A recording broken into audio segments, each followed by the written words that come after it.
We begin in the United States and a look at the race for the White House. Not a day goes by when Donald Trump does not spark controversy. This time, the former president has turned his ire on Jews in America. Speaking in Georgia's capital city of Atlanta, Donald Trump questioned the mental fitness of Jewish voters who support Joe Biden and the Democratic Party. The former president said, quote, "Any Jewish person who votes for a Democrat or votes for Biden should have their head examined." Doubling down, the ex-president went even further to say that African Americans and Jews vote for Democrats out of habit.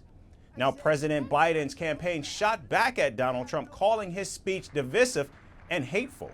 Meanwhile, Donald Trump has accused President Biden of totally abandoning Israel in response to President Biden's warning to Israeli Prime Minister Benjamin Netanyahu of withdrawing American support over Gaza.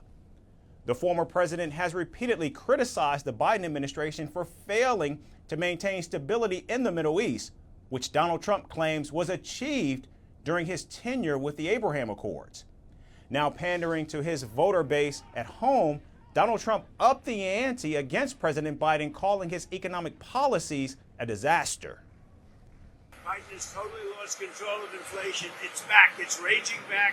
The number today was very high, very bad. It's actually much higher because they exclude various categories. It's actually much higher than that. The number is out of control. Biden has no idea what the hell he's doing. He's the worst president in the history of our country. Donald Trump also hinted at D-Day on November 5th as he repeatedly emphasized calling Election Day Christian Visibility Day.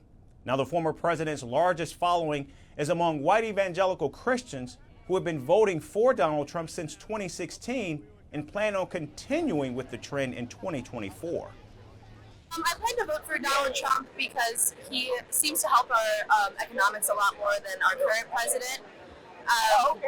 I tend not to be too far right-leaning or too left-leaning. I'm kind of in the middle, but I just agree with everything that he's done for our country when he was our former president. At this point, he's the only one that can make America great again. Yeah. He can clean up this mess. We love his policies. We loved him before, and we still love him. Now, if Donald Trump's objective is to win back the White House, aiming his racially and divisive attacks at Jewish and black voters in Georgia, no less, a state Trump absolutely needs to win in 2024, and a state that Joe Biden flipped blue in 2020, certainly is a risky strategy. But as Donald Trump continues to illustrate, he is all about risk. From impeachments to inaugurations, if it's a political story, we are on the scene.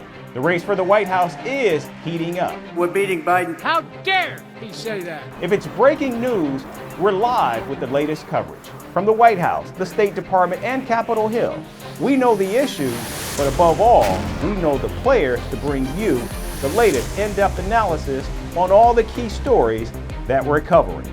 I'm Eric Ham. Join me from Washington here on Firstpost America.